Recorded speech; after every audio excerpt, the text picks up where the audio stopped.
දෙකෙන් එහෙමවත් කඳුළු වැටුන්නේ නැහැ. මම කියන්නේ කාටවත් බැරි නැහැ. කලින් දවසේ කුලියට ගිහින් මම පන්ති ඇවිත් තියෙනවා. පෙර පිනකට ඒ වගේම ගුරුවරු මුණ ගැහුණා. මීඩියා වලට මීට වැඩිය හොඳ තැන මම රෙකමන්ඩ් කරන්න මම දන්නේ. හවස 6ට පටන් ගත්තම උදේ 6 වෙනකන් අපි පාඩම් කරනවා. මට වැඩි අම්මට සතුටුයි. ගාගක් උනත් නිකන් ගලක් නැති ලස්සන නෑනේ. මේ මයියන් යන ප්‍රදේශයේ මේක මන්නොට්ස් තමයි මීඩියා වල. මොකද අකණ්ඩ අවුරුදු ගාණක් එක දිගට ප්‍රතිඵල පෙන්නපු ගුරුවරයෙක්. දරා ගන්න බෑ කියලා දෙයක් නෑ. ඒව අස්සෙන් ජීවිතේ දිනුවට පස්සේ තමන්ට තමන් ගැන මාර විදියට සතුටක් දැනෙනවා.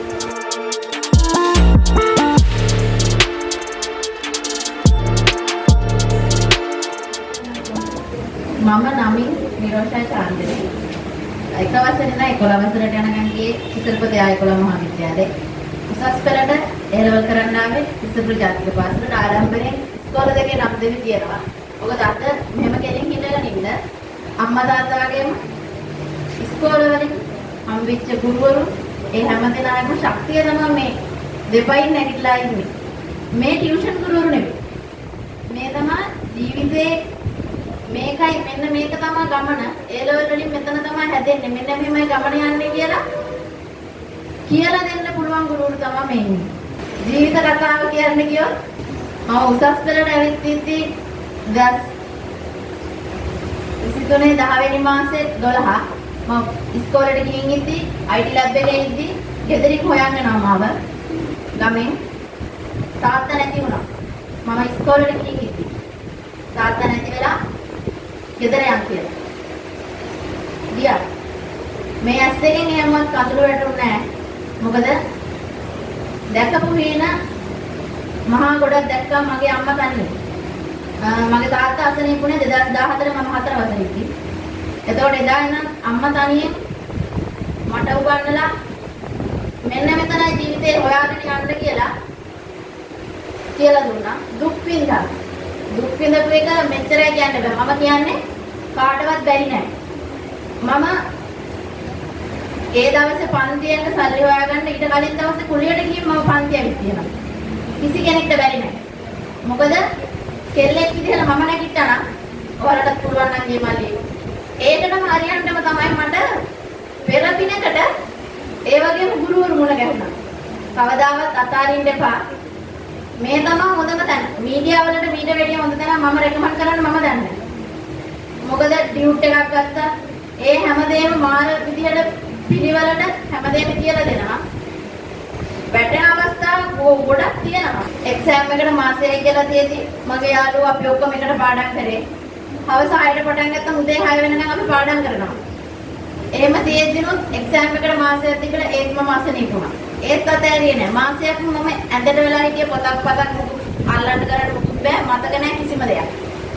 ඒ තියෙද්දිනොත් මම හිතුවේ මට වැඩිය කටු කන මිනිස්සු ඉන්නවනේ තව. මම මේ මොකද්ද? මට මේක මොකක්ද දෙයක් නෙවෙයි.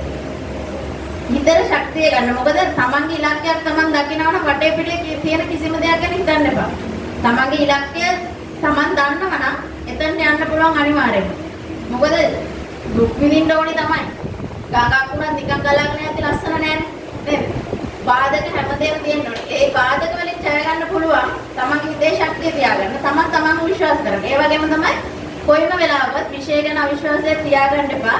ඒක මම කොහොමද මම ඒක කියන්නේ? ඒ තරමටම මීඩියා වලට කිසිම දෙයකට බයක් තියාගන්න එපා. මොකද මගේ යාළුවත් කිව්වනේ. ඒක අපි දන්නවා. අපි මම ඉස්සරහ බෝලිම හිටියේ නෑ. ඇත්ත කියනකොට පිටිපස්සේ බෝලිමේ හිටියේ පොඩ්ඩක් ළඟයි. අනික මට තියෙන ප්‍රශ්න මම අනිත් අයට මම ඒක පෙන්වන්න ඕනේ නෑ. මොකද මට නේ ප්‍රශ්න තියෙන්නේ. මම හැමෝමත් එක්ක hina වෙලා කතා කරලා සර් එකක් පිළිවෙලක් කරලා හිටියේ. තමන් දන්නවා නම් තමන්ට යන්න තියෙන ගමන අනිත් අයත් එකතු කරගෙන යන්න. තනියෙන් යනවට වැඩිය යාළුවොත් එක්ක ඒ ගමන යද්දි මාර සතුටක් දැනෙන මට ඒ සතුට දැනෙනවා. මේ හොඳම උදාහරණය. අපි දෙතුන් දෙනා පාඩම් කරපු විදිහ අපි දන්නවා. මොකද තනියෙන් ගමනක් යනවට වැඩිය හැමෝම එක්ක ඒ ගමන යනකොට ඒක මාර සතුටුයි. ඉතින් සර් එක්ක එකතු වෙලා ඉන්න ඔයාලට ඇත්තටම මම කියන්නේ හොඳ තීරණයක් අරන් තියෙනවා.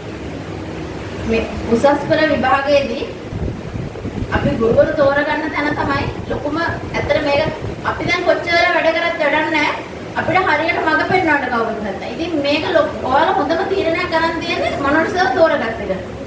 සර් ගැන කිසිම දෙයකදී කොහොමවත් ඔයාලා හිතන්න එපා මේ ටික කරගන්න බැරි වෙයිද අපිට මේක වෙන්නේ නැති වෙයිද එහෙමනම් හිතන්න එපා නංගී මල්ලේ මොකද ඉතින් මේ මයියන්ගල ප්‍රදේශයේ මේකේ මන්නෝට් සර් තමයි මීඩියාවල මොකද අකණ්ඩව අවුරුදු ගාණක් එක දිගට ප්‍රතිඵල පෙන්නපු ගුරුවරයෙක් ඒක නිසා ඒ ගැන කිසිම අවිශ්වාසයක් තියාගන්න එපා ටියුට් ටික වුණත් පේපර්ස් ටික වුණත් පේපර් දෙන විදියටම කරන්න සර් කියලා දෙන විදියට මේ ටික කරන්න ප්‍රශ්න වලට උත්තර ලියන්න ගමනක් යන්න පුළුවන් අපි හැමෝටම පුළුවන් කාටවත් බෑ කියලා දෙයක් නැහැ අපිත් ඔහම හිටියේ මම හිතාගත්ත දවසක මමත් එන මේ විදියටම අපි ලක්කලා ඉලා කතා කරා අපි ඉතින් මම ඔය වගේ වාඩි වෙලා ඉතින් ඒත් ඇඟලිල්ල මට මම ඒ තාගේ හිටියා ඊට පස්සේ මට හිතුණා මටත් එන්න පුළුවන් වෙයි නේද කවදා හරි මේක කතා කරන්න අන්න එතන හදාගන්න ඔයාගේ ඔළුවට තමන්ගේ ඔළුවට දාගන්න අපිටත් පුළුවන් කවදා හරි අපි ජීවිතේ දිනන්න ඕනේ. හැමදාම අපි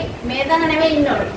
මොකද මම පාරේ බස් එකෙන් බැලලා කිලෝමීටර් 7ක් ගම ඇතුළට යන්න ඕනේ.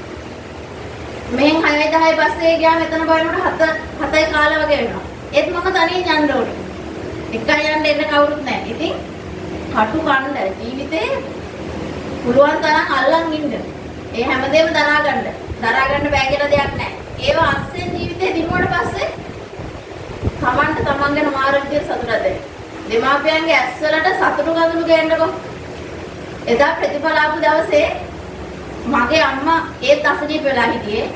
ස්පිරිතාලේ නවත්තලා ගෙනල්ලා වැඩි දවසක් හිටියේ නෑ සර්. ප්‍රතිඵල එනකොට මම වැඩට ගිහින් ආවේ. ප්‍රතිඵල ඇවිල්ලා කියලා දැනගෙන ප්‍රතිඵල කිව්වෙත් මගේ යාළුවාම. එයාම බලන්න තමයි ප්‍රතිඵල කිව්වේ මට. ඉතින් ඇත්ත එයා අම්මා තනියෙන් දුක් විඳලා එහෙම දෙයක් කරාට පස්සේ මට වැඩි අම්මට සතුටුයි. මම සර්ටත් කතා කරා කෝල් ගත්ත සර් තුන් දෙනාටම කතා කරා. ඉතින් ඒ සතුට ගේන්න පුළුවන් හැමෝටම. මම දන්නවා මගේ අනිත් යාළුවෝනුත් එහෙම තමයි. එයාලගේ දෙමාපියන්ටත් ඒ සතුට තියෙනවා. ඒ සතුට අරන් එන්න. අපිටත් වැඩිය අපි ඉස්සරහට යන තියා බලාගෙන ඉන්න ගුරුවරු ඉන්නවා අම්මා තාත්තා ඉන්නවා. ඒ සතුට ගේන්න පුළුවන් හැමෝටම. ඒක තමයි වෙන මොකුත් අපෙන් ඉල්ලන්නේ නැහැ නේද? මේ පන්තිය වල කෑම එකක් කරනවා නේද හැමෝටම? ගෙදරින් පත් එකක් බඳලා දෙනවා නේද? ඕක කන්නේ ඉතින් අපි ඒ දවස්වල දැගින්ටවල දෙන්න සර් කියලා ඉල්ලන්නේ. ඉතින් ඒව හැමදේම සාධාරණයක් කරන්න. මන්දිලාටමත් කියන්නේ මම වැඩ ටික කරගන්න. ඕම තමයි ඉතින් පොඩ්ඩක් නේද? වැඩ ටික කරගන්න ඒ උනාට. හැමදේම බැලන්ස් එකේ කරගෙන යන්න ඕනේ. විෂය ගැන බය වෙන්න එපා. හොඳම දැනට තමයි ඇවිල්ලා තියෙන්නේ. කොහෙන් කරකිලාවත් හොඳම දැන තමයි නතර වෙලා තියෙන්නේ.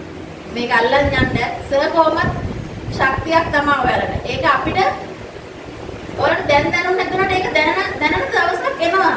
මම කියන්නේ මීඩියා ප්‍රශ්නයක් නෑ. මීඩියා අවුලක් නෑ. එහෙම කියන්න හේතුව දන්නවා අපි ඉගෙන ගත්ත විදිය තියෙනවා. ටියුට් ටික තියෙනවා. ඒ දේවල් එක්ක බලන් යද්දී සර් කරන කැපකිරීම එතකොට පන්තියකදී උනත් පේපර්ස් හදන දේ උනත් පේපර්ස් හදන විදියක් තියෙනවා සමහරවිට වගේ පේපර්ස් හදලා දෙන විදියක් තියෙනවා පේපර්ස් ෆලෝ කරන්න ඒ වගේ ගොඩාක් දේවල් තියෙනවා විභාගයේම අල්ලලා වගේ සර් පේපර්ස් හදනවා MCQ ටික කරගන්න සර් කියන විදිහට ඒ වැඩ ටික ඒ විදිහටම කරගන්න සර් ගැන විශ්වාසයක් තියන්නත් එපා විෂය ගැන විශ්වාසයක් කරන්නත් එපා ඉන්නවා ඉතින් ගොඩක් අය විෂය උගන්වන්න ඉන්නවා දැන් හොයලා බලනකොට ප්‍රතිඵල ආවට පස්සේ අපි කියන දේවල් දැන් මේ තියෙන ප්‍රතිඵලනේ අපි මේ අවිලා කතා කරන්නේ විශ්වාසයෙන් කතා කරන්නේ අවිශ්වාස කරන්නේ දැන් මොකද හැමෝම හිටියට හොඳම කෙනා තමයි උඩට එන්නේ ඒක ප්‍රතිඵල වලින් පේනවා ඉතින් සර් ගැන ආපහු අපිට පෝස්ටර් ගහගා මේවා කරලා යන්න ඕනේ මොකද ප්‍රතිඵල සර් පෙන්නලා තියෙනවානේ ඒක නිසා විශ්වාසයෙන් කියන්නේ සොඳුරුම සංනිවේදකයා තමයි ඉන්නේ. ඒක නිසා අභිමාණයෙන් ගෞරවයෙන් ඇත්තටම කියන්නේ සර් තෝරගත්ත එක ඔයාලා ගත්ත හොඳ තීරණයක්. ඉතින් ගමන යන්න ඉස්සරහට හැමෝටම පුළුවන් බැරි වෙන්නේ නැහැ. හොඳ ගමනක් යන්න පුළුවන්. මහන්සි වෙන්න. තමන්ව විශ්වාස කරන්න. කොයි වෙලාවකවත් මොන ප්‍රශ්නාවක් කඩා වැටෙන්න එපා. ජීවිතේ දින හැමෝටම පුළුවන්.